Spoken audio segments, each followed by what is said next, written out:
Good evening, good afternoon, folks. It is the one and only V, the Guerrilla Economist, and we're back. Matthew Ehret and I are back. We are reunited. The bromance has been rekindled. In fact, I never stopped bromancing Matthew Ehret. He is one of the brain trusts here over at Rogue. And folks, you can find Matthew over at CanadianPatriot.org, CanadianPatriot.org. And let me get to that page right there. CanadianPatriot.org. As well as risingtidefoundation.net. And folks, make sure you get the books. It is so important and imperative in order for you to understand this. Everything from Cynthia's awesome work, The Empire on Which the Black Sun Never Set, to the Symphony of the Two Americas, Volume 1, Volume 2, Volume 3, and Volume 4, all of which I possess. I'm not only a promoter of the works of Matthew Ehret, I am a client and a purchaser of Matthew Ehret's work. It is a magnum opus of understanding what is going on today. It is recommended reading, and you better bet your bottom dollar when my daughter gets older, it is one of those books that she will be cracking open in order to understand where we are in the true history of things in this world. And you know, one of the things I love about Matt is that he is about breaking paradigms. And today, there's going to be a couple of sacred cows that we will be slaying for all of your enjoyment and for some of you to really get your mind completely scrambled. So get ready to have your brain broken. Matthew Ehret, welcome back, buddy. Hey, you set the bar pretty high there, man. Right. Very happy. It's not high enough. It's not high enough, man. We fell off the wagon again. It's my been like fault.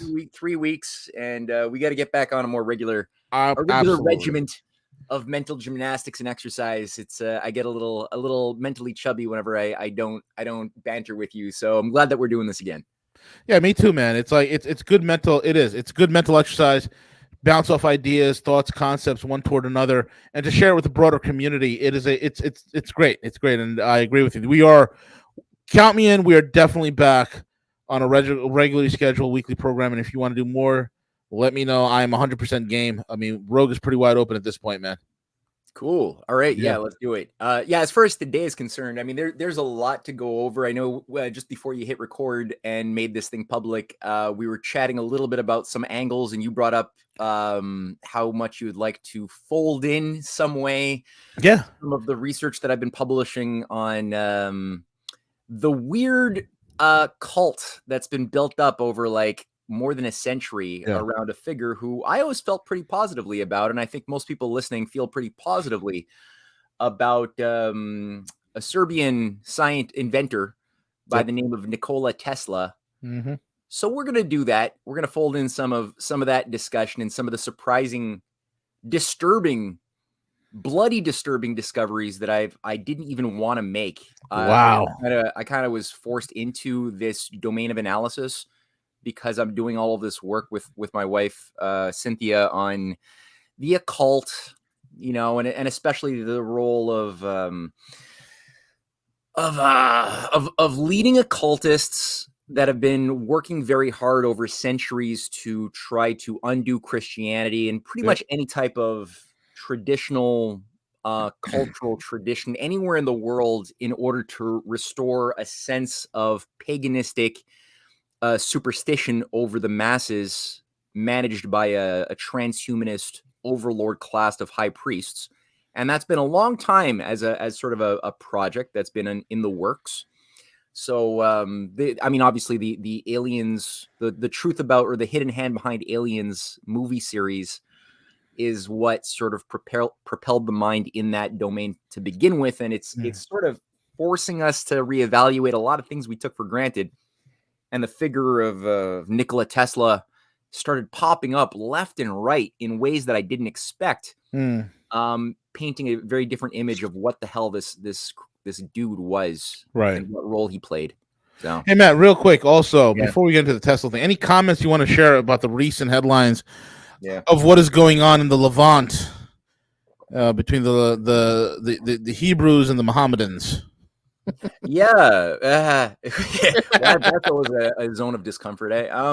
I was just watching this morning. Brian Burlatek a few days ago pulled together a really, really sharp overview.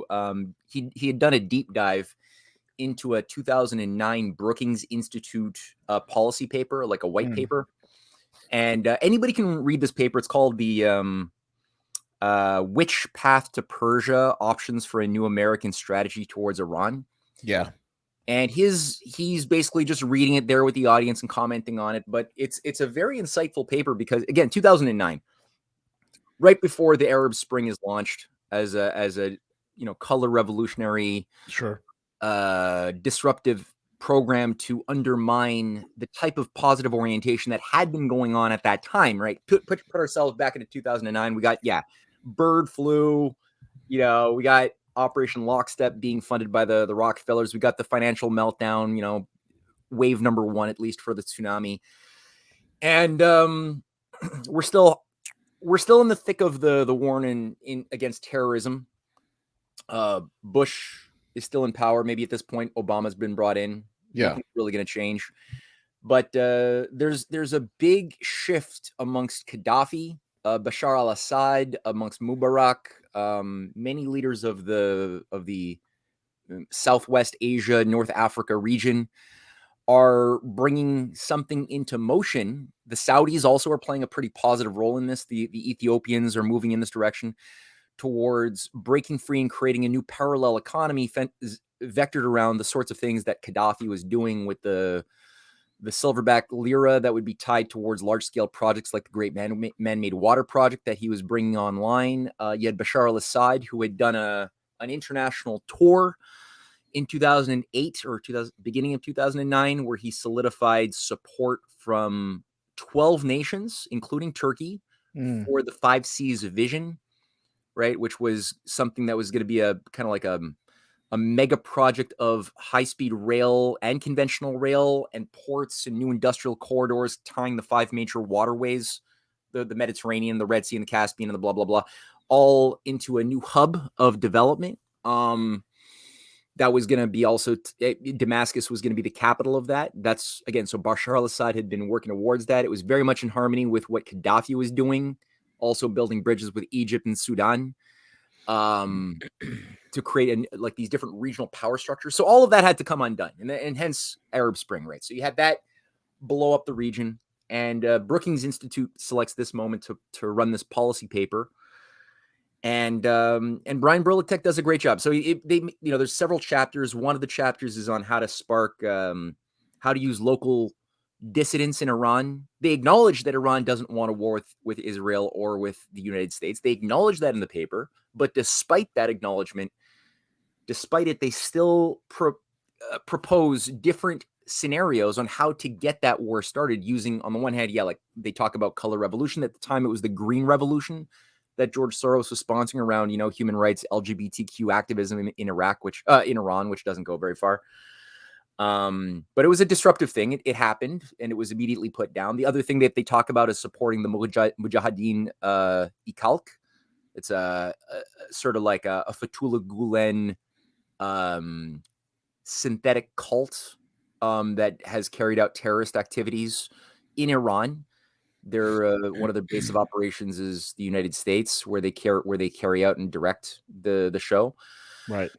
So using them to create an insurgency against the Iranian government, that didn't work. The other one is to induce the Israelis to attack Iran and to provoke a war so that the U.S. can act reluctant and then come in backing up Israel. Because this goes back to what the clean break doctrine was all about back in the late 90s, right? When Yitzhak Rabin was murdered, they were already the neocons that were publishing also this Brookings piece were earlier publishing the clean break doctrine for Benjamin Netanyahu when he first came in, which calls for it's like 7 different countries that will be targeted for regime change for Israel to secure their realm, which is Greater Israel.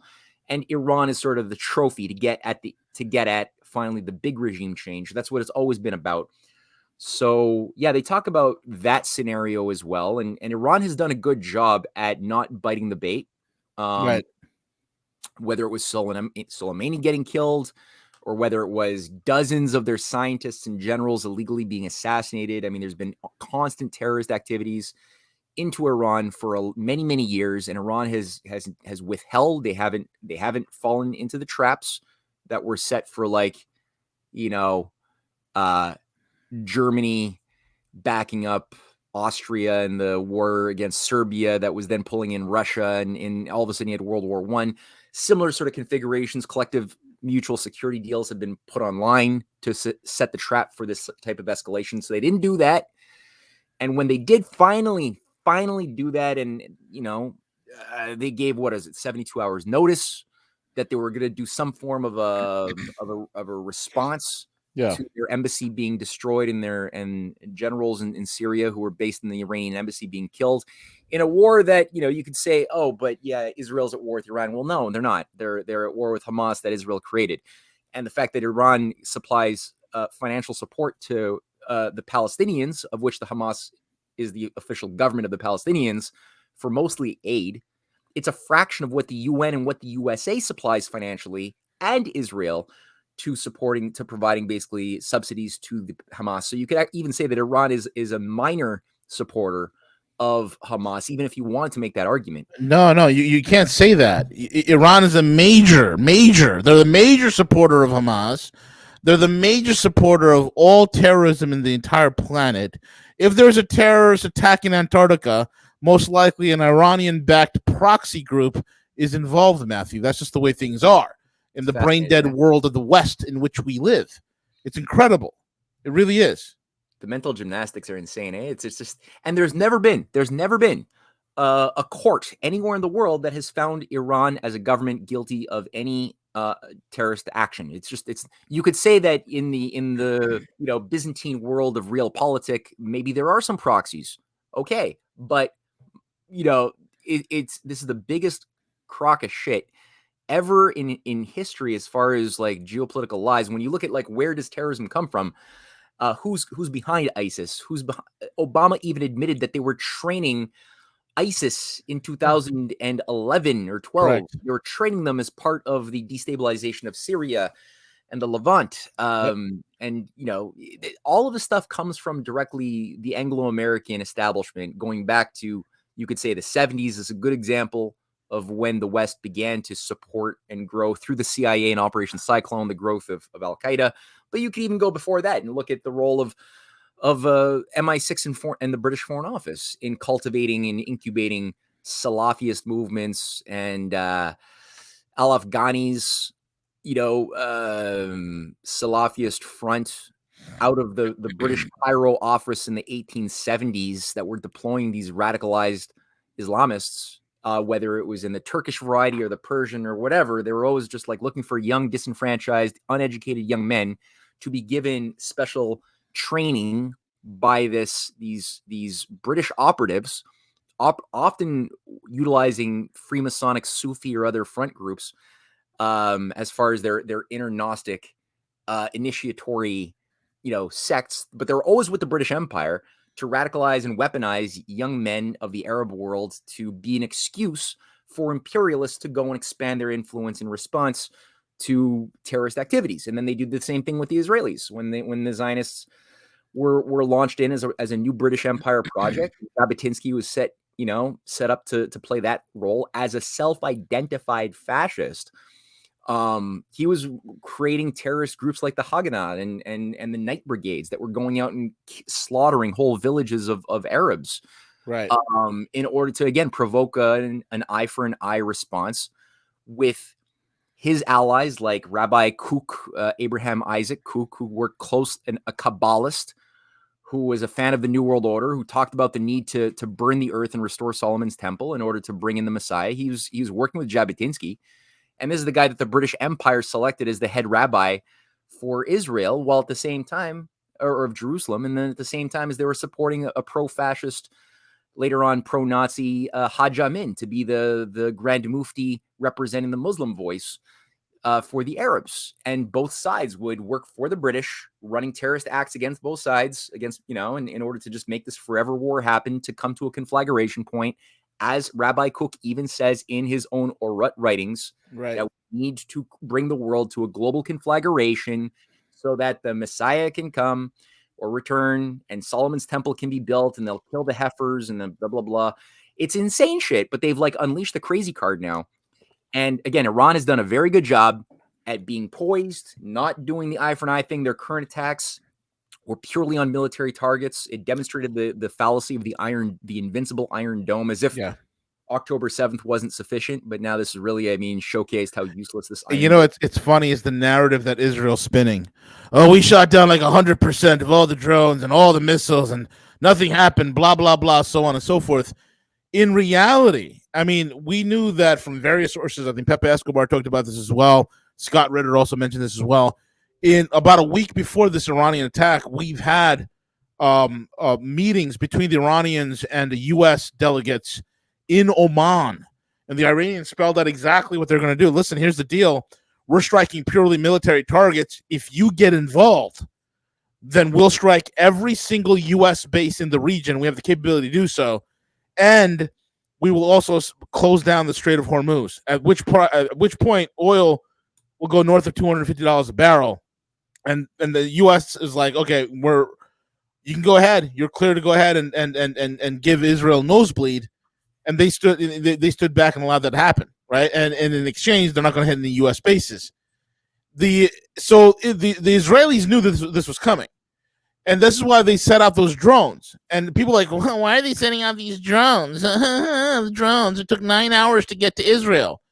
Yeah, these drones were flying 9 hours, so the Israelis could see it. Number one. Number two, the drones were in such a formation that it overwhelmed the Iron Dome, so to speak. Number three, right after the drones were done, the missiles were launched, and they put out some low-grade missiles, but also amongst the low-grade missiles, which again is all about overwhelming the Israeli air defenses and the NATO or the American air defenses as well. And then they had specific missiles where they saw this on video. Ritter even mentioned this, where the warhead was split in two. So the warhead fires off, and while the Iron Dome missiles are engaging the warhead that fired off, another warhead splits and finds and tracks down where that Iron Dome radar system is and destroys the Iron Dome unit, right? Mm-hmm. Completely overwhelming. And then the big boy missiles, they fired two of the big boy missiles, which hit the airfield. And they could have hit multiple airfields, key infrastructure, electrical, communications, and brought Israel to a standstill. But they didn't do that. They hit those military targets, which was sufficient enough and justifiably enough to get the results they need, number one. And number two, it literally cost Iran just a few $1 million to pull that off. Versus the U.S. and Israel, they spent billions trying to defend it. In other words, for the U.S. Israel, it is completely unsustainable. They do not have a physical manufacturing power to deal with something like that. And this is what people always miss in these military things. This is why the Western leadership is literally in fantasy land. These are LARPers. They're some of the most poorly educated midwits. They're smart enough to get a degree in law. They're smart enough to get a degree in medicine. They're smart enough to get a humanities degree. But they're really stupid people that live in a vacuum of circle jerking, and they believe their own lies, which is a dangerous combination, Matthew. And that's what we're seeing today. Think about it. If Israel had 100% kill ratio and their air defenses were so damn good, Israel should have struck back at Iran immediately because they have nothing to worry about, right?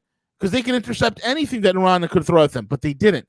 They just made a lot of boastful threats, and then they walked back what they say. And now they're threatening again. We're going to send in an airstrike. Go ahead. Iran has S-400 missile systems, which can track an F-35 and shoot it down. It's incredible, Matt. What I love is the new message from the spokesman for the Security and Foreign Policy Committee of the Iranian Parliament, who just gave a very clear message that I really appreciated, and I shared it on my Telegram channel, which says, I quote, "We have several advanced weapons that we have not used before. We ask the Zionists not to be retarded and to act rationally." Oh, end quote. Official statement. I love it. We ask the Zionists not to be retarded, and man, they are retarded. God, they are so retarded. The Zionists, the neocons, the neolibs, the globalists, the Davos crowd, the City of London corporate, they're all retarded. Mm-hmm. Oh man. I got another. So okay, on this line. So you know what? Let's maybe deal with it because I know we have a limited amount of time today. So maybe we'll do the Tesla thing next week. But what I'll say on this level of just self-induced lobotomies of people who you think should have the wherewithal to know what collective suicide means and why it's not a good idea. In Canada, where we have had so many opportunities and offers made by the Russians and by the Chinese and by the Indians, but especially the Russians and the Chinese, to collaborate on massive economic development opportunities that are abundant beyond belief. When you look at Canada, it's like potential. So like whatever, 38 million people living in the biggest like surface area of any nation, most underdeveloped area of any or land of any nation, so many resources, so much potential to make new cities, a lot of space. You could fly for like, an hour over Canada and not see a single piece of human life, of no habitation. It's so underdeveloped. 8 hours from coast to coast in Canada and not see a single person or single anything. Oh, yeah. Northern territories, you'll see nothing. Same thing goes for the United States. There's vast swaths of land that you won't see anybody. But in Canada, it's like triple the amount. Yeah, triple the mineral wealth of the United States, man. Yeah, we're a tenth of the population. Anyway, it's wild. So anyway, despite all of that potential, the Canadian government just released as well a new Arctic defense doctrine that I just wrote an article on it and did a little piece for Izvestia in Russia, just covering this thing. And yeah, when you read this document, it was already absurd. It was already bad in terms of like our security is all based now upon foreign interference, Russia, China, bad guys of the world. So that's like the new vector, obviously, not a big surprise.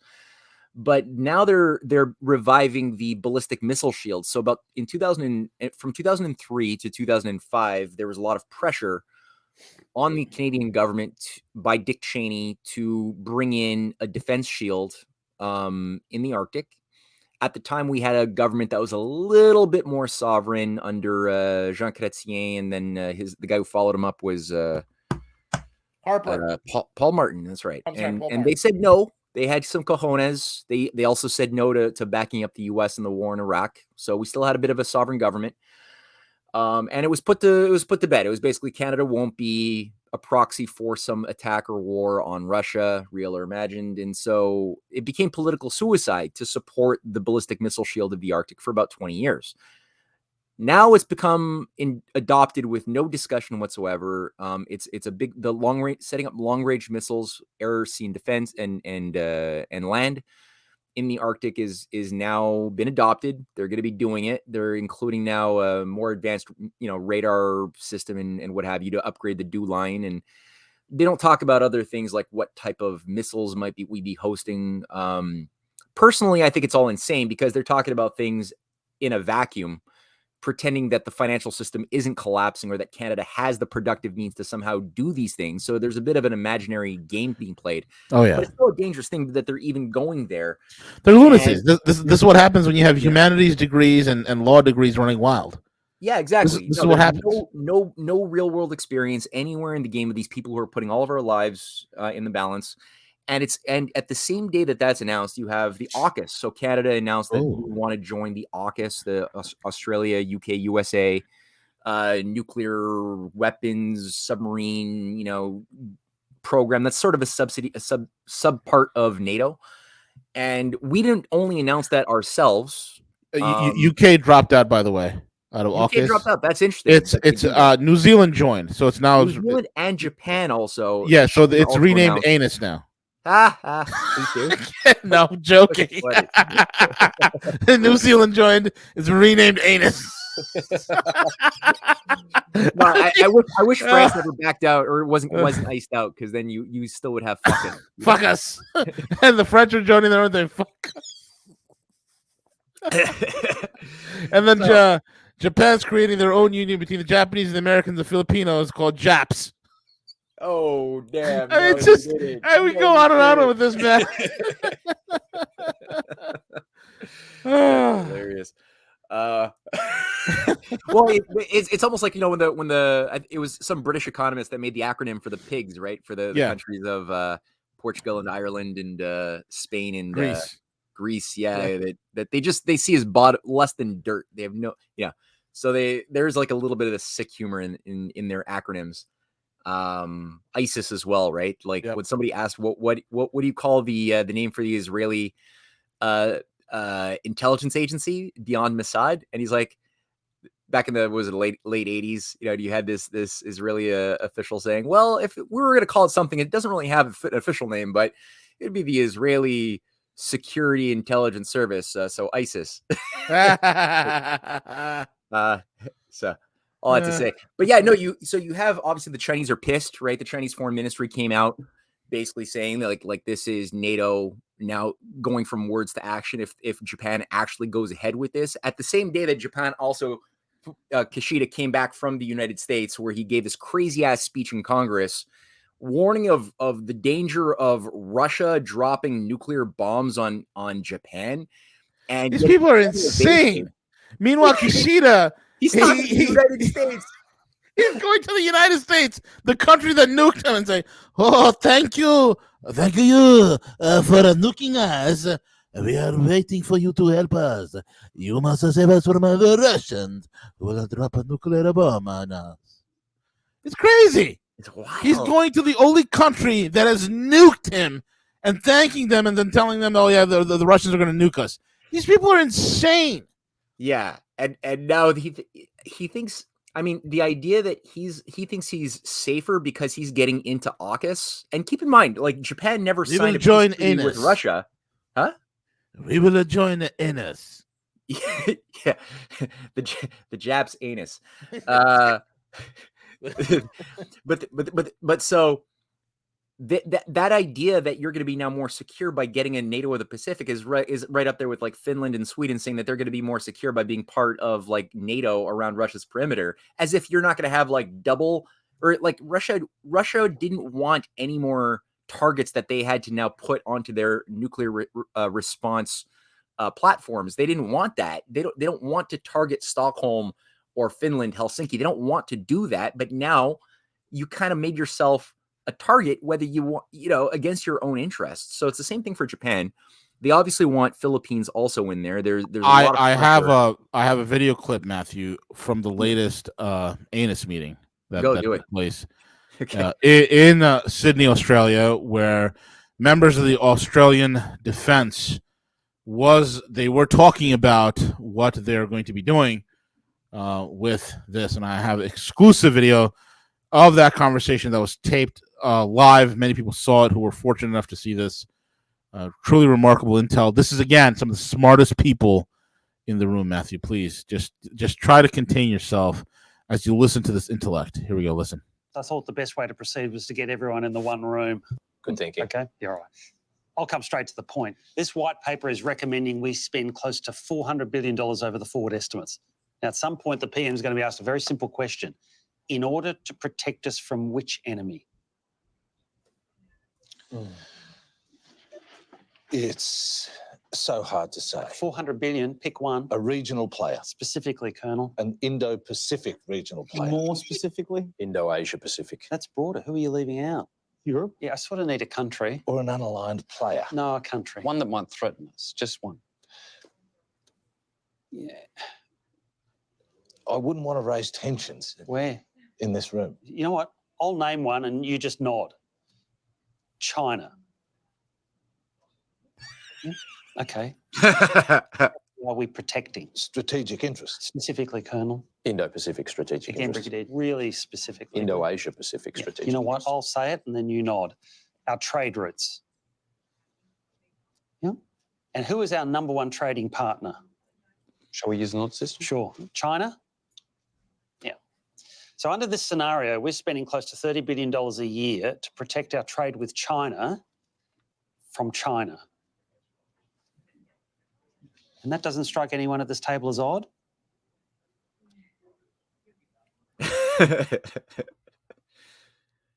Oh, that's good. There you go. That's grand. That is what you see in every facet and every corner and every nook and cranny of Western leadership, from the top to the bottom.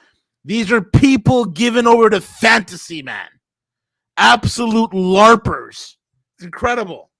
LARPers. That's a word I don't hear very often. Yeah. That's what they are. Bring that back. LARPers. Think about it. They're having this meeting of we're going to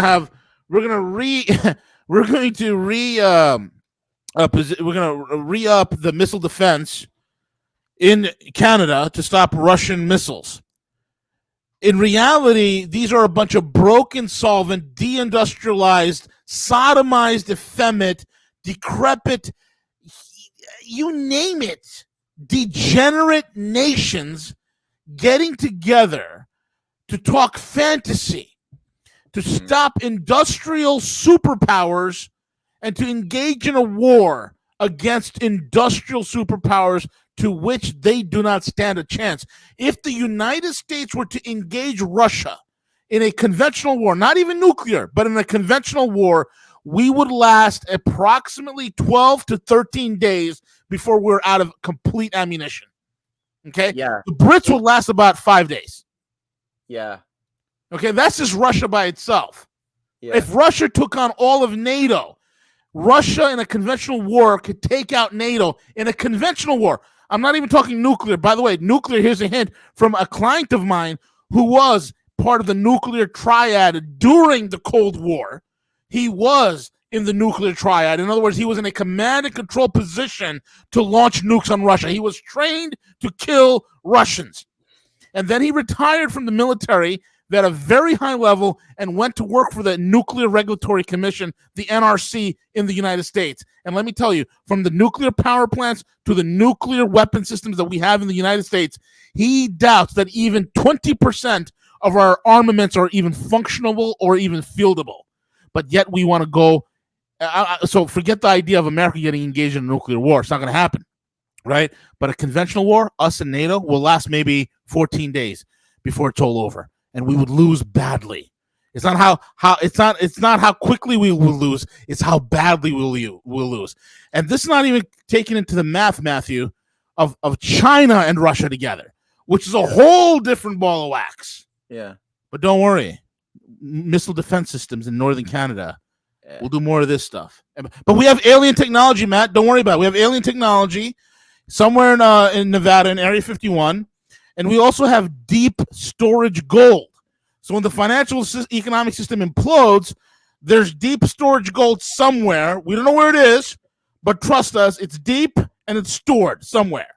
I'm sure the Nazi Arctic military bases with their flying saucers will come in and save the day. Yeah, because Admiral Byrd, Operation High Jump. Yeah, you know, the flying saucers. That's the entry points into the Hollow Earth, right? Oh, the Hollow Earth, yes. Canada's none of it in the Arctic and the Antarctic. So that's where the Nazis have been sort of like incubating with. Yeah, because the Palladians have been helping out. The Palladians have been helping out the Nazis, Matthew, in Antarctica. They're the Nazis who are, you know, they're living up to 300 years old right now, man. Yeah, and they're influencing their machine slaves with their Vrilya energy over their minds, which are the secret weapon by the elite to unleash upon Russia and UFOs. China as the big revenge for having put down the Nazis back in the 40s when Russia and China gave them a giant slap down. Yeah. So that's the thing that don't worry. It seems incompetent on the surface, but in reality, it's all part of the plan. It's all part of the great the vain stupidity, the great black lodge of Hermetic Order Brotherhood of the Black. Dude, I swear to God.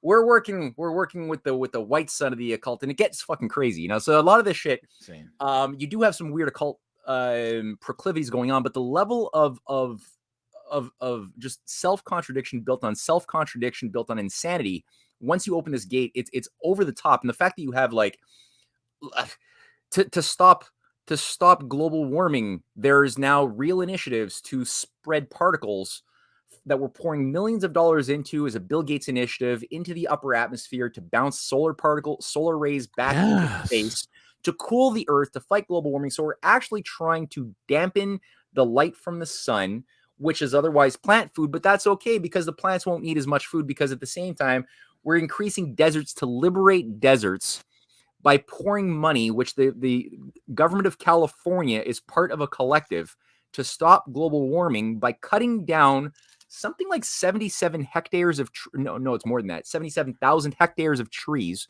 Yeah. And because at some point, we know through our computer modeling, we can calculate how much carbon dioxide these trees will emit because leaves fall off them and rot, and eventually the trees will die, and that's a lot of wood that will rot, turning into carbon dioxide.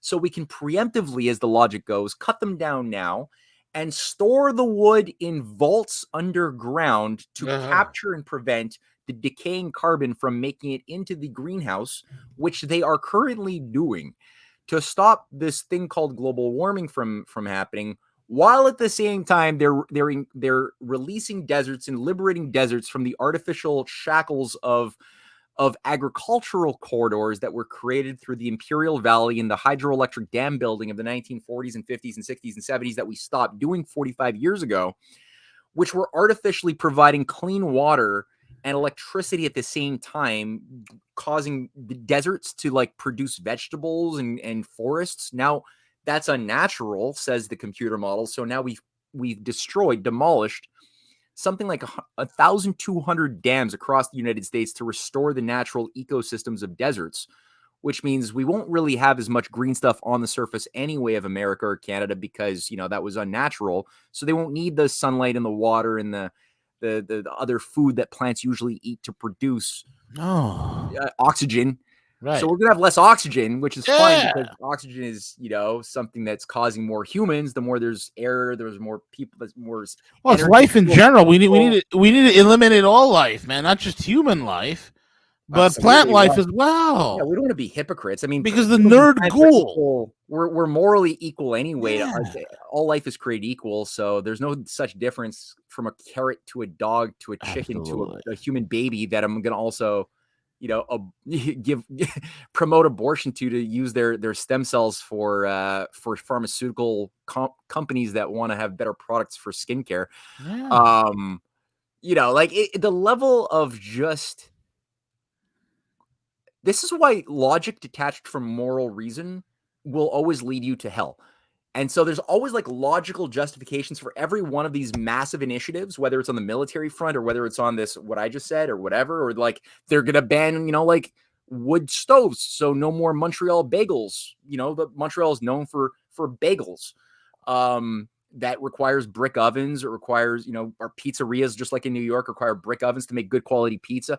That's all gone now. They've made a new initiative saying that by the end of the year, they're going to legalize all brick stuff. So no more Montreal bagels, no more, all that to save nature. While at the same time, as you're burning biofuel, you're taking like 35% of your food growing areas that would otherwise be producing food for people and taking that corn and instead lighting it on fire for gas tanks that are shit for engines that are going to hurt your cars, and wood chips that involve clear cropping whole forest areas to be green, to produce green energy that will turn those wood chips into biofuel. Like Jesus Christ, but you're going to ban people from having access to bagels that are like half decent. It's like, again, it's all done with logic that justifies each step, but there's no common sense. It's just logic. And the logic becomes, a domain for fallacies. It's like magic. It becomes a place for you to just like build, to infuse a fallacious axiom at the heart of your logical construct, right? Like, let's say Russia wants to take over the world. So you're going to bake that assumption that nobody's allowed to question into your computer models. And then all of the corollary effects, thus this, everything becomes grounded by this assumption that that's what Russia wants. Now, if that's not actually what Russia wants, they might just want to be left alone. They might just be seeing an encroaching NATO and a missile shield around their perimeter with an agenda that they can infer must be driven by an intention to launch a first strike onto Russia, and China seeing the same thing around their perimeter to destroy their ability to have a retaliation. So they might just be acting according to that very real truth that they have inferred exists by the evidence that they see with their senses, because they're using reason and not just cold computer logic. You're right. The computer logic is just able to utilize the axioms we put into it to generate effects that are unnegotiable to the wrong. And if those axioms are wrong, the outcomes are going to be just as wrong and absurd. And it'll grow and grow as we self-cannibalize And it's like burn the village to save the village. It's like, yeah, okay, burn the village to save the village. That's why we're burning down that's what justified the My Lai massacre and the other thousands of villages that were destroyed with everybody murdered, because the idea was, well, if we don't do that, they might go and join the communists. That was the logic in Vietnam. And so it's better to save Vietnam by keeping it a capitalist, pro-democracy place, by burning those villages down and killing everybody in them who would otherwise be inclined to join communism, in order to save Vietnam. So we'll save the village by burning the village. But now it's come home to roost, that logic. They're actually coming to the point where they're like, well, to save the world, we as Americans have to burn America. So, like, it makes so much sense, man. I mean, yeah, it's because the more carbon we destroy, the better off the planet is. When all this crap ends, and most of this crap exists because the economic system supports it, right? And you have nerd ghouls like Bill Gates, who he is a quote unquote billionaire because of a paper stock valuation denominated in a false currency called the dollar. When these things collapse, and when humanity begins to rebuild itself in the West, one of the things we have to get rid of, not only globalization, but we need to put a nail in the coffin of this entire climate change agenda. And we need to look back at it as one of the most heinous things ever to crawl out of academia in human history. You got to understand, folks, climate change and eugenics, it goes hand in hand like peanut butter and jelly. This is why guys like Hitler were so infatuated by it. Mm-hmm. Yeah, and Hitler was a Malthusian. If there's anybody who might have fallen into there's people in the conspiracy research community who have increasingly found themselves like, walking the goose step, thinking that Hitler was the great hero for like fighting the Jew bankers. That's like something that's out there. If anybody has found themselves seduced by some of that stuff, like you get with the movie Europa, and other things, Hitler was a Malthusian. He, on top of everything else, he was not only obviously a eugenicist. He did like kill his own people who were unfit and too expensive to maintain before World War II even began. But he was also extolling the praises of Thomas Malthus, the British economist advocating depopulation by an elite scientific management. He was extolling the virtues of Thomas Malthus, and he was a fan of nature conservation for the wrong reasons. I'm okay with conserving some, rainforests and things. That's fine. But I mean, when you're doing it for the reasons why the British Empire did it in India, where they took 2/5 of India's surface area and just imposed British conservation policies, saying that now, I know, you Indians wanted to develop a hydroelectric dam here or a road here, or now you're not allowed because these are endangered zones with endangered species. So we're going to have conservation programs that the British Empire did in the 1870s to prevent India from actually developing and ending poverty and hunger. They then brought that in and did that. It worked so well there that they then brought it in by Teddy Roosevelt, and the Sierra Club groupings, like Underwood and others, were all bringing that stuff in, and they applied it to the United States. And that's what Teddy Roosevelt did with his massive, West Coast conservation programs that took a whole swath of the U.S. out of development, which was what the Lincoln Republicans were still trying to do, was open up the Western frontier to civilization building, incorporate the natives into a process of economic opportunities and sharing of resources and development instead of just suppressing them in little concentration camps called reservations. That was a different policy. That all had to come undone. And then Hitler was doing it there. That's what Goering was. Goering was the Reichsminister of Conservation, where they were trying to like restore their forests to some like natural equilibrium of pure German foliage only, and extract all of the plants that were brought in from other cultures and just extract it to make it all pure, while at the same time pushing a program that was based upon mass communalism. So people often wonder, well, what would Hitler have wanted economically as his economic system had he won the war? The guy was into communalism, like little local mini communes with no advanced industry in agriculture, so that everybody was going to be like heavy human intensive labor in local little mini holistic enclaves that would then be like little micro city states of Aryan people that would then also have food coming in from the obvious slave labor zone of Russia, which were under humans in his calculus. That would then be the, Ukraine, and Russia was supposed to be the wheat importer to support the what do you call it? The heartland. And, but that's the thing. So Hitler was a Malthusian, a eugenicist. He was effectively a transhumanist in that sense. And he was an occult a Thule Society initiate run by this guy, Dietrich Ehret, who was the grand priest of the New Templars that also created the basis of the SS inner cult that bragged openly that he's the one who brought Hitler into the hidden mysteries in 1922.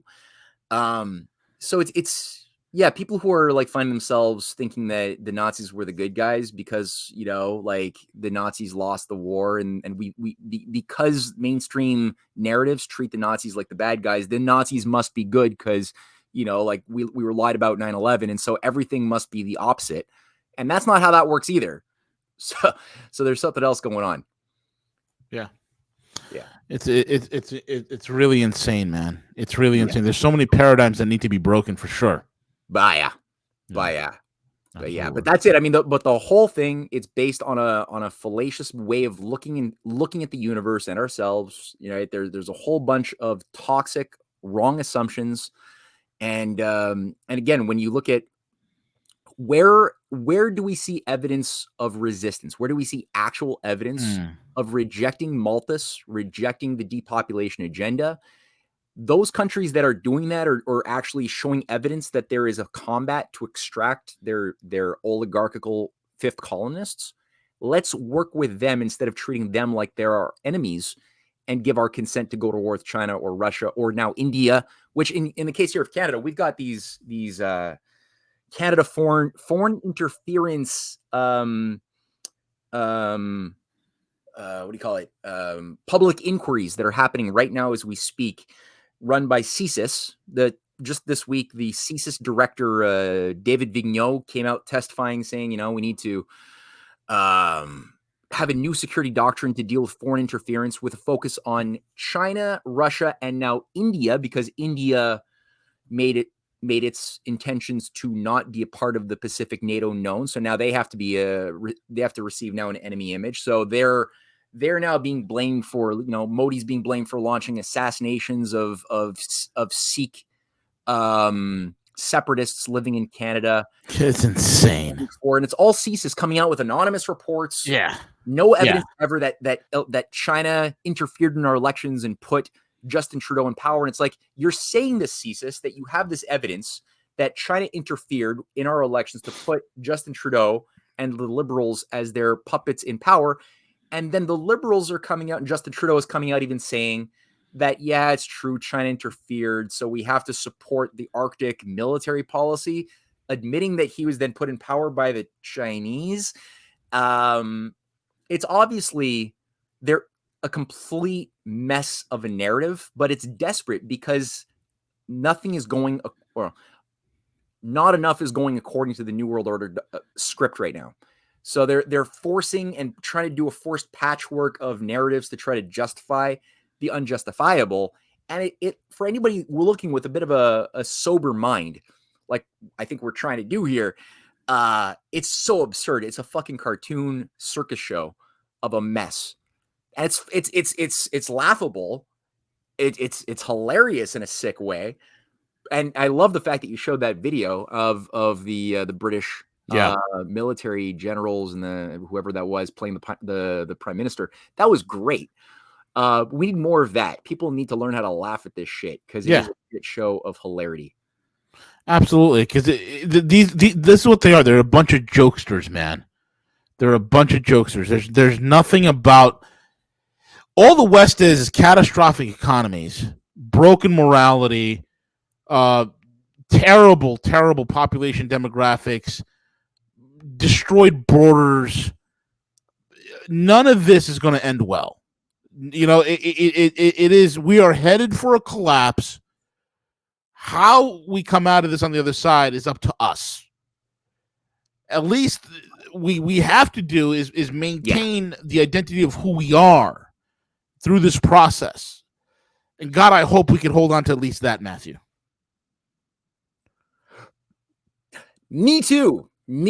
Because right now it's, I mean, there's only, as far as I can see, you can only push the stupidity so far before something breaks. Like at the end of the day, I didn't think it could be pushed as far as it is, but here I am. I'm surprised, and it's still being pushed. Yeah. So the universe is going to respond accordingly, because the universe is not the construct that the oligarchs wish to project onto our imaginations as it is, but there's a higher evidence of a creative reasonability built in and baked into the fabric of physical space-time that generated all life, that generated the planets, that generated the suns and the galaxies and the golden section relationships of all of these things, that generated a process of creative flow out of which higher orders of living matter came into existence as providing a platform for the next phase of even better expressions of life, to the point that we here could have this conversation over light speed, using discoveries that no other animal could even come close to wielding an understanding or power over. Here we are doing it. You got thousands of people listening, streaming all over the world, listening to this conversation, incorporating it into the metaphysical thing called their minds, that's causing all sorts of shadows, like neurochemical effects that can be measurable in the brain. But it's not the brain doing all of this. The brain's an instrument, which is a vital part of it all, and that has effects. Whenever we make a discovery, there's like an associated aha that could be seen as neural pathways being built, new synaptic activity is being created. But there's a reciprocation of it all. And the oligarchy, they're trying to get us to basically play the inside out game by saying, oh, see, because there's a correlation between happiness and ideas and the brain having this effect or that effect in this part of the lobe, frontal cortex or whatever, just by getting a chemical effect, I can create happiness. And that's the logic of people like Aldous Huxley and the social engineers that he was a part of, who were saying, oh, see, we can just make a society that loves their shackles by giving them as many drugs as they want. And by giving them the satisfaction of infinite, of getting to fuck whatever they want to fuck, having the, identify with whatever sex you want to create out of thin air, having whatever drug you want to have at any given moment, having whatever kind of video game or feely, as it was called back in Brave New World, we're going to call that freedom. And then people are going to want to fight and die to protect the thing that they're calling their freedom, which is actually their shackles. It's the concentration camp without tears, but we've given them happiness. So it's the perfect kind of dictatorship, because it's a dictatorship based on happiness, but he inverted the cause and the effect of why the brain did that. And it wasn't really that it was the brain causing the joy and the happiness of the discovery. It was the discovery that was the ideas of something which is universally true that was actually causing the physical part of the universe to have a response. So that's been the whole fight, is the sleight of hand over like matter and principles, which one leads and follows in the dance between, let's say, math and physics, or like I said, matter and principles. And the oligarchy is committed to a religion of matter being the ruler of the world. And so it becomes a highly, highly perverse cosmology based upon an idea of an evil universe made in the image of an evil god, because they're materialists. They're looking and trying to frame their idea of all of reality based on their own perverse subjective hearts. And because they themselves, as oligarchs, captured by hereditary institutions that groom and break them at a young age into very unnatural things, they take that perversity inside themselves, and then they subjectively, and there's probably an element of self-hate as well involved with this in some way, as they try to see themselves increasingly like gods, and they project that onto the whole universe, saying the universe must be as rotten and uncreative as I am. And they create this whole world of misanthropy, a religion of misanthropy, really, right? That then becomes a self-perpetuating Pygmalion effect of like, bestializing. They're bestialized, but they're more sophisticated. They have culture, whereas the victims that they want to control as slaves have to also have a lower order bestialized culture for the lower castes, as Aldous Huxley documents in The Brave New World. But they've been doing that forever, of radical hedonism as a substitute for true pleasure, which pleasure is not about the flesh. Pleasure should be primarily about the joy of teaching children, of doing good things, of being proud for yourself, making discoveries. Like those higher pleasures and the feelings associated with those higher sentiments are something which becomes more obscured as we fall in love with lusts, right? For momentary gratifications. And then we scramble our ability to use our minds. We lose our ability to form judgments, to just analyze things behind the surface of things. And then by acting out as the consumer animal trash that we're rewarded to become, we create messes. And then the solution of the messes is, well, look, we're too overpopulated. We're too incompetent to govern ourselves. So we need a one world government of stewards to lord over the zoo, because the animals can't manage themselves in the zoo. And, it just kind of plays itself out. Yeah. And the oligarchy itself, I think they're ultimately waiting to just go extinct at the end of the day. I think that I suspect that there's a bit of a suicide impulse embedded within the oligarchical structure itself. There is. And I hope and pray one day that the right comet shows up. They all put on their sweatpants and their Nike Air Force Ones, and they all lie in bunk beds and kill themselves. Inshallah. Yeah. At the very least,